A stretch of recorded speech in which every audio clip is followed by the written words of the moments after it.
In October of 2021, Facebook CEO Mark Zuckerberg announced that the company's name would be changed to Meta and unveiled plans to integrate virtual reality and social media. As soon as the Metaverse hit public consciousness, speculative models of an imminent digital utopia captured popular imagination, with promises of heightened entertainment experiences and stimulating futuristic environments. Zuckerberg's announcement proclaimed a bold leap forward for the tech and social media industries, one that would bring about a parallel yet enhanced experience to everyday life by offering an unlimited native place where users will eventually spend the majority of their entertainment, working, and educational hours.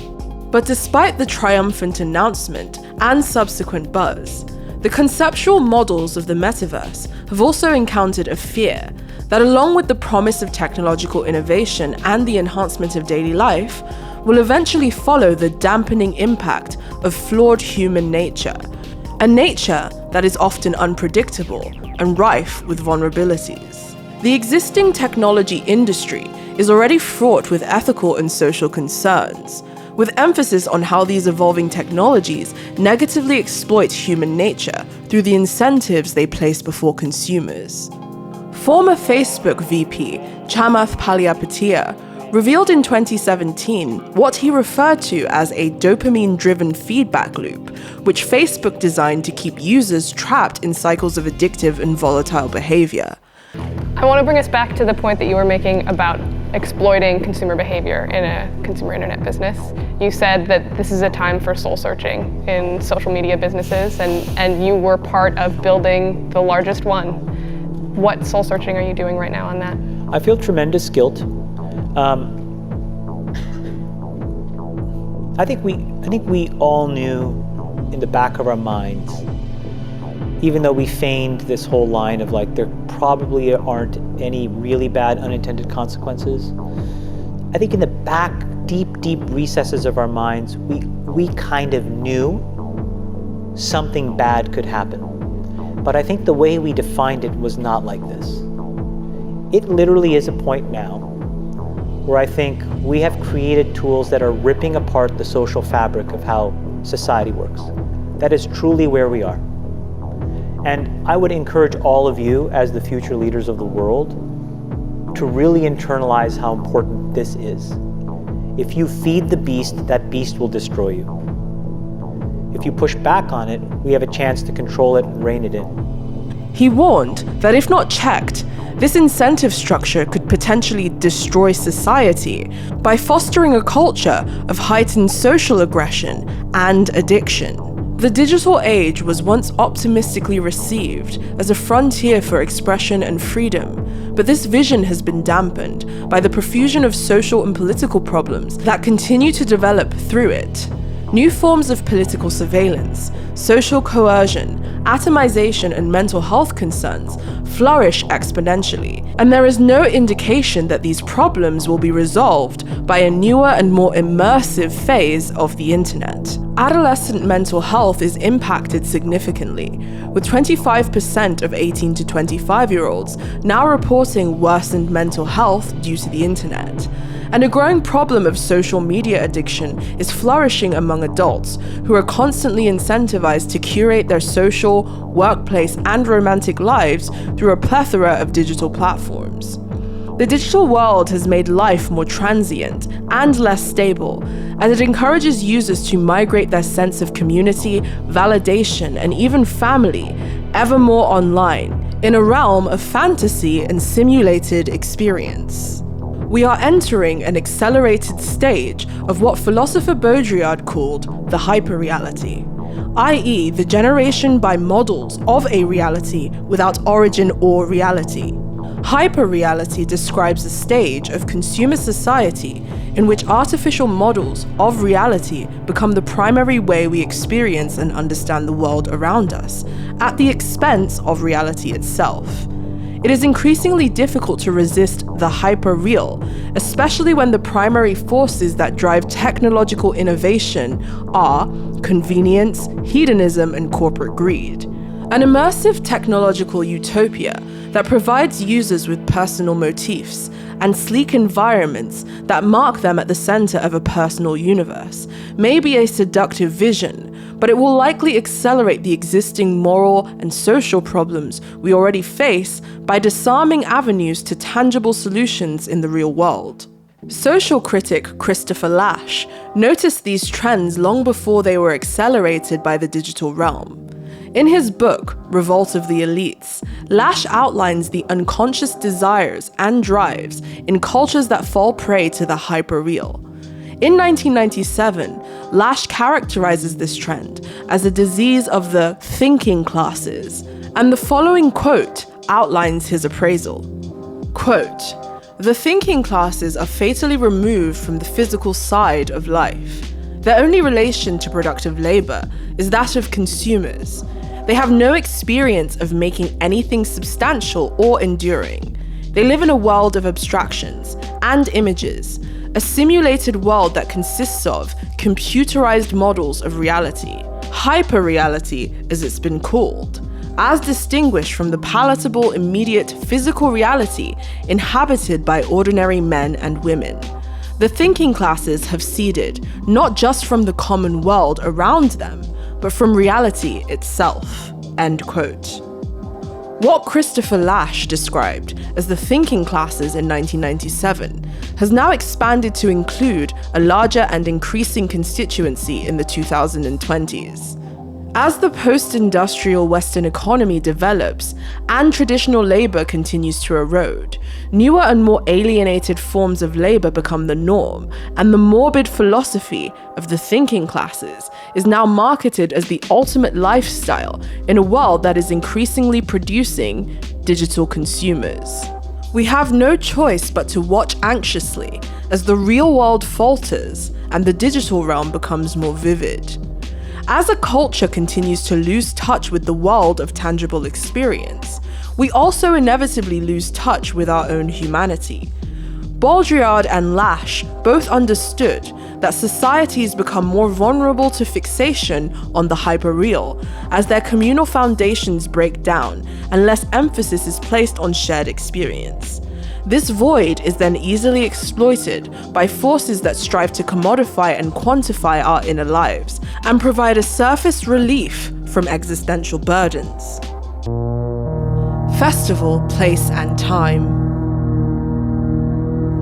Fascination with the hyperreal has arguably been a human attribute since our earliest ancestors walked the earth. Early civilizations experienced the hyperreal as a realm of myth and deity, one that they could reach through mediums and rituals. Life centuries ago, in most cultures, was filled with work and routine, much like today. But at certain times in the year, this life was interrupted by festivals where the hyperreal could be experienced for a short period in a controlled environment. Work in the fields and marketplace was halted, and the entire town or tribe gathered in a sacred space set apart for what Robert Greene in Art of Seduction calls festival, place, and time. Temporarily relieved of duty and responsibility, people were granted the license to run amok, wear masks or costumes, play with the confines of persona, and engage communally with the mythic and eternal. These marked festival periods were a tremendous relief from the burdens of daily life, giving people a chance to step outside of themselves and to experience collective altered states. Ancient festivals like the Saturnalia of ancient Rome, the Bacchanals of ancient Greece, the Celtic Samhain, and the Galede Festival of the Nigerian Yoruba people were all dedicated to subverting the social order and allowing people to experience a memorable change of pace. Our pagan ancestors used festival, place, and time to express great reverence for, but also acknowledge a great fear of, the forces of Chthonian nature. Nature was not just purely an external force. It was mirrored by the unpredictable animal drives in the human mind, and this aspect of man was treated with the same respect and fear as nature itself. Ancient humans developed practices to appease this energy in order to prevent it from disrupting the flow of civilization and society. Early humans intuitively understood that by temporarily constructing artificial environments for communal pleasure, play, and transcendence, this helped regulate the dangerous unconscious forces, which would eventually allow subjects to live more harmoniously and inhabit their social roles and expectations. By once in a while allowing space for communal experiences of hyperreality, ancient people believed that they were able to better keep themselves tethered to real life and feel more comfortable inhabiting it. This principle has been all but abandoned by the modern landscape, and we are no longer supplied by culture with such communal experiences, unless they are commercialized. Our early ancestors used the hyperreal as a tool to reinforce their social bonds and connection to the real world, but now hyperreality is weaponized by corporate powers that benefit by having the opposite effect. The hyperreal metaverse reflects our culture's distinct lack of communal rights and the natural impulses we all have occasionally to play, to seek pleasure, to see and be seen by others, to pretend, to wear masks, and to take up calls to adventure is currently being ensnared by the digital labyrinth, and it thrives on our frustrated energies.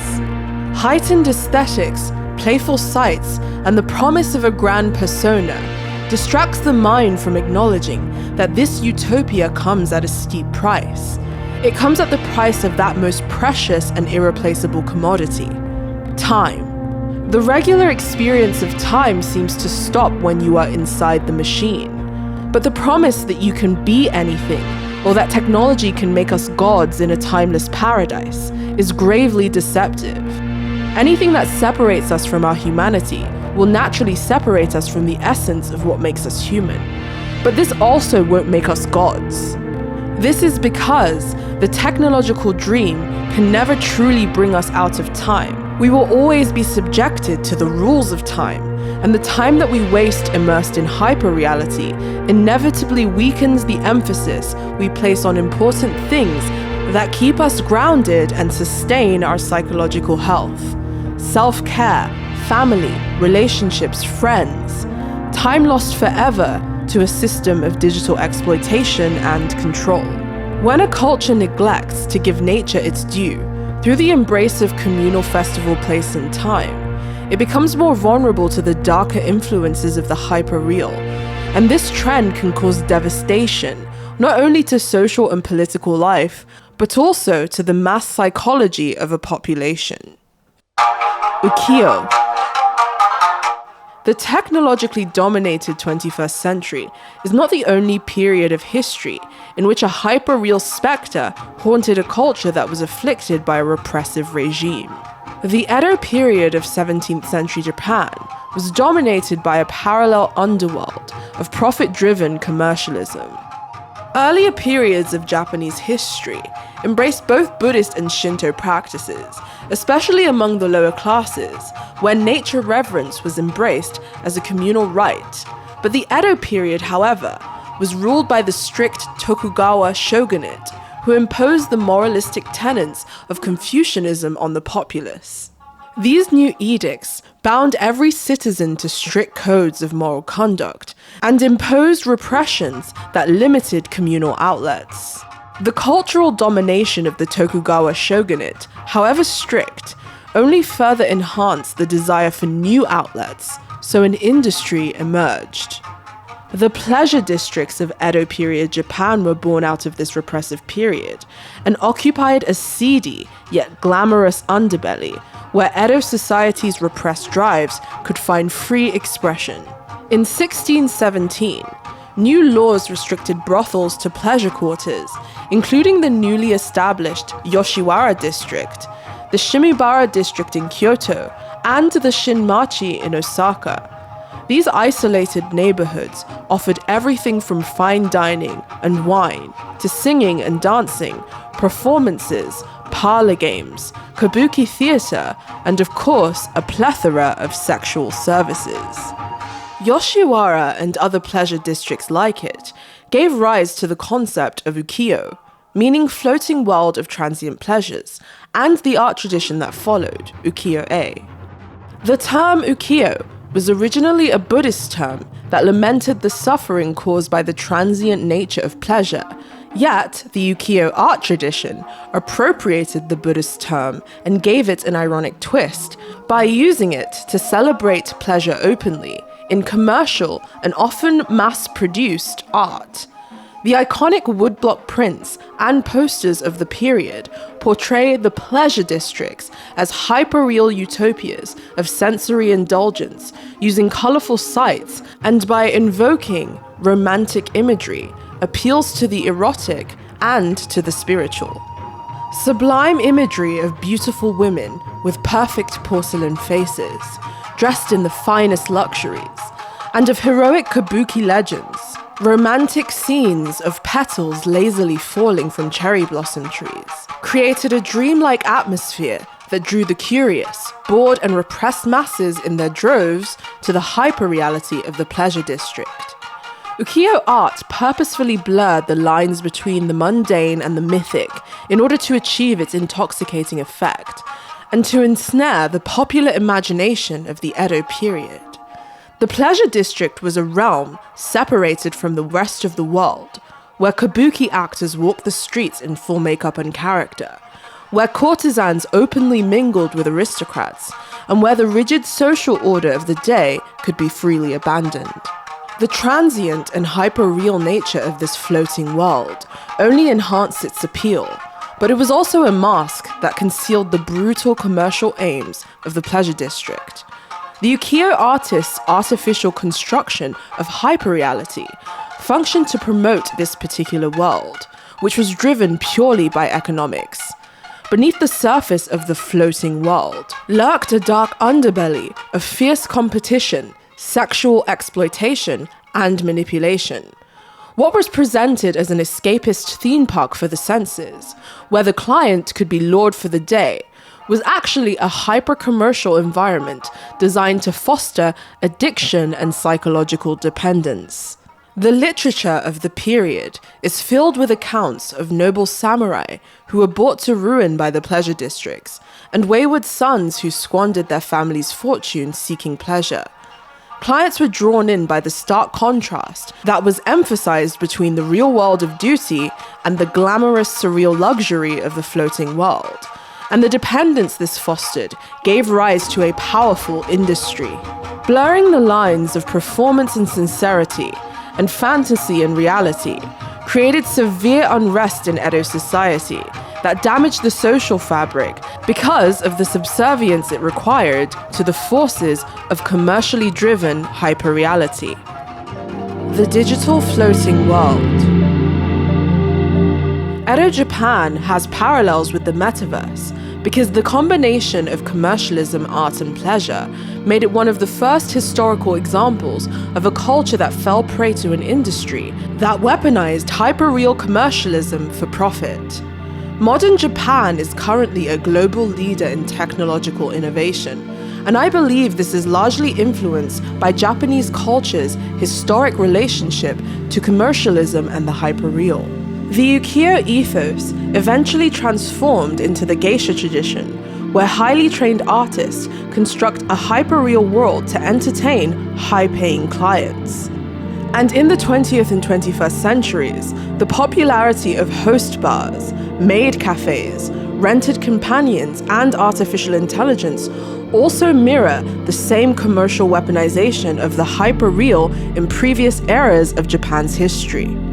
The impulse to fill cultural voids with hyperreality is not stigmatized but tolerated despite its negative outcomes because of the commercial benefits it yields.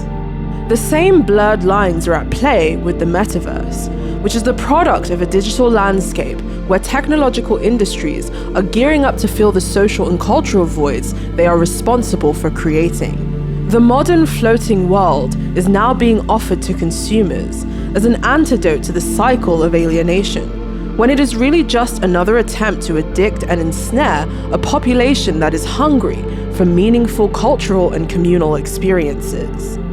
From the personal to the political, to our lifestyles and how we engage with art, the Metaverse only serves to amplify the already existing corrosive trends of digital life and expand them to the point they usurp reality. Warping reality is exactly what the ubiquitous algorithm of internet myth is designed to do. It feeds people what they want to see and hear and provides us with the illusion of a customized reality. Our natural inclination towards the hyperreal is easily weaponized to prey upon the psychological weaknesses and insecurities we all share to some degree or another. And the metaverse is just another seductive attempt to make an artificial profit-driven utopia that people will use regularly to create an extension of themselves that allows them to become and express whatever they desire. As corrosive as it may be, this iteration of an idealized alternative to reality is incredibly popular and appealing. And as the desire to descend further into the hyperreal intensifies, this vision of the future becomes more vivid for millions of alienated people.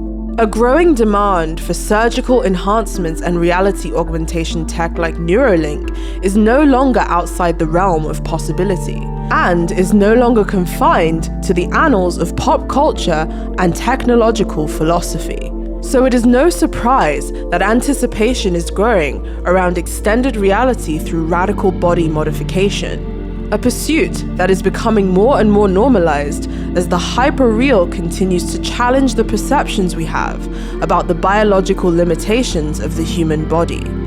Change yourself, change your nature, do it here, do it with us inside the machine. In our flurried state of amusement, we forget to ask ourselves the important questions, like who is creating this hyperreality and whom do they serve? Does this artificial reality serve the mind, body, and spirit? Or does it only aid in creating a new receptacle to replace the body with an imaginary identity, free from the restraints placed on us by a brutal and frightening world? Who and what do we become when we are no longer able to care or even tell the difference between the real and the hyperreal? Without communal experiences that allow us to surrender to our demons for a while, society inevitably becomes possessed by them, and Mother Nature will always get her due in one way or another. We cannot avoid our animal drives. We cannot avoid our nature. We can only hope to face it head on and integrate it or suffer the consequences.